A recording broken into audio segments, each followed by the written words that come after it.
Right friends, welcome back to monetary policy. The Reserve Bank recently announced its monetary policy and they have maintained a status quo of the rates. There was no change in either reserve ratios or policy rates. Nowadays, Monetary Policy Committee consists of 6 members. We have deliberated several times. 3 external members. Let us go brief because we deliberated number of times.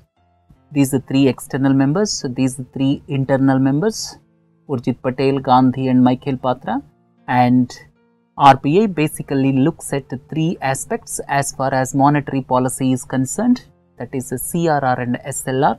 Here 2-3 important aspects I would like to reiterate. This CRR is as per RBI Act and SLR is as per Banking Regulation Act.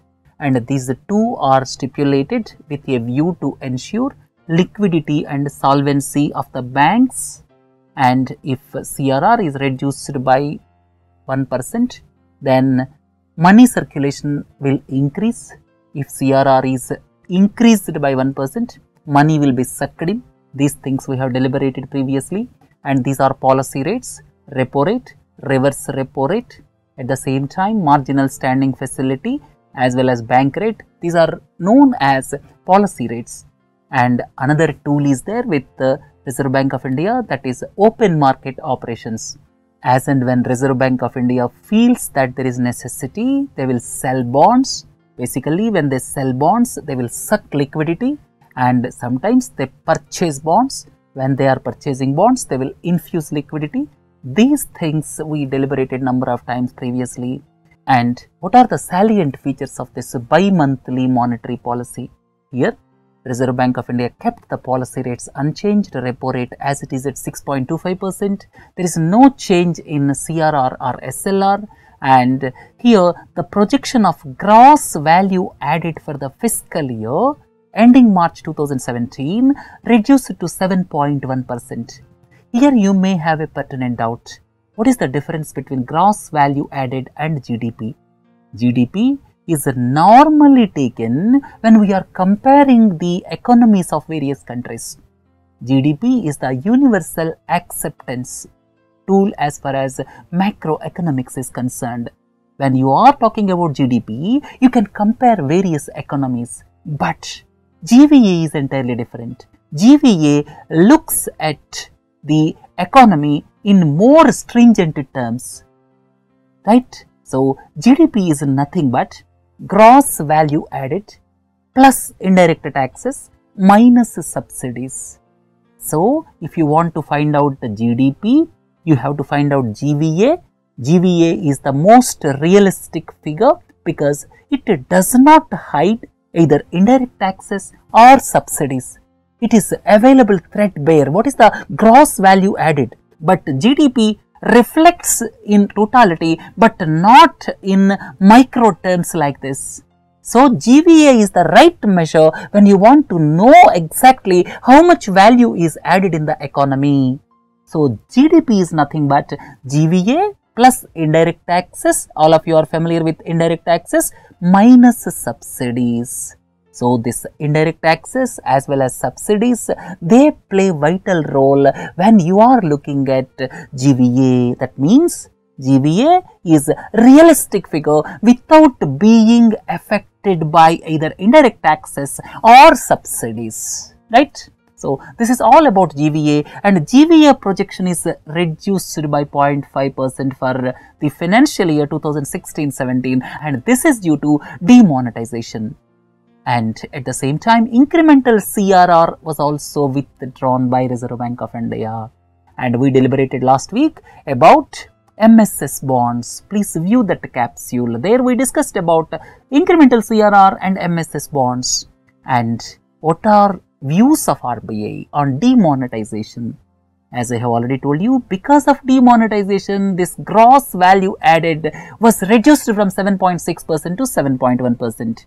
Then in the words of RBI, or you can say in the words of Monetary Policy Committee, there is loss of momentum in the industrial activity in the country due to withdrawal of the currency, and basically in the opinion of Monetary Policy Committee, this MSMEs are going to be affected badly. Micro, small and medium enterprises basically are cash dependent. Most of the production in MSMEs is cash based. Digital transactions are much less in comparison to big industries. So here MSMEs are worst affected because of demonetization, and they also stated that more data is needed before arriving at the final conclusion. So these are the viewpoints as far as demonetization is concerned. Then sometime back we deliberated the environment is conducive for rate cut. We delivered one module on rate cut. Please view that. At that time we felt that the environment is conducive for a rate cut. The points which we have considered at that time are consumer price index is around 4 to 5%. Then consumer demand is badly affected because of demonetization. Then third thing is daily weighted average call money rates reduced to around 6%. Similarly, MSME sector is badly affected. Monsoon is normal. That's why inflation of food products may not be problem. So these points we deliberated in the previous modules. We delivered one module on rate cut. Please view that. We discussed about favorable environment for rate cut. And finally, what are the views of Reserve Bank of India? What weighed on Reserve Bank of India for maintaining status quo? I have given 6 points here. They are highly relevant. Please go through them. You will understand a lot of economic concepts. That's why this lecture is very important. First one is the imminent tightening of US monetary policy once Donald Trump takes over. And if the monetary policy is tightened, what will happen? If the monetary policy is tightened, then there is every possibility the interest rates will raise. When the interest rates rise in America, what will happen? The foreign portfolio investors will pull out their investments from emerging markets like India, Turkey, Mexico, Brazil, like that.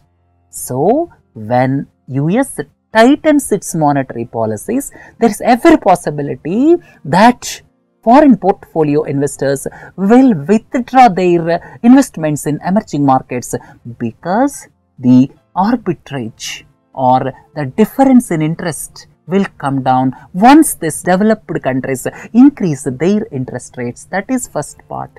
Second point is anticipated increase in the interest rates by Federal Reserve, that is the Central Bank of USA. And recently Federal Reserve increased their interest rates, key interest rates, just like our repo rate, by 0.25%. So when Fed is increasing their interest rates, then what will happen? There is every possibility that capital flight may take place from emerging economies or developing countries. This is very important. Third point is flight of capital from emerging markets in the wake of Donald Trump's victory in the presidential elections of USA. Right. Then fourth point is depreciating rupee because of various reasons.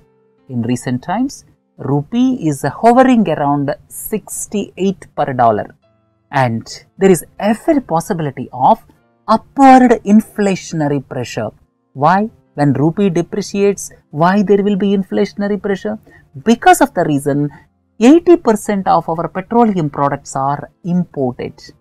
When 70 to 80% of petroleum products are imported, then what will happen? There are two aspects. The first aspect is when the rupee depreciates, our petroleum products will become costlier. That is one aspect. The second aspect is with regard to the increase in the prices of petroleum products. Recently, both the OPEC countries as well as the non-OPEC countries decided to reduce the production, that is to implement production cut. They are going to reduce the production. Now what is the present scenario in the world? In the present scenario, the problem is supply is more than demand. When supply is more than demand, what will happen? Then ultimately prices will crash. And what happened in the petroleum sector? And now the OPEC countries as well as the non-OPEC countries realized and they are going to reduce the production of petroleum products. And when they reduce the production of petroleum products, then ultimately what will happen?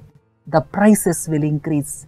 Please remember, for the past 1 week or so, petroleum products prices increased by around 10%. They are expected to reach $60 per barrel. Under these circumstances, it will give rise to inflationary pressures.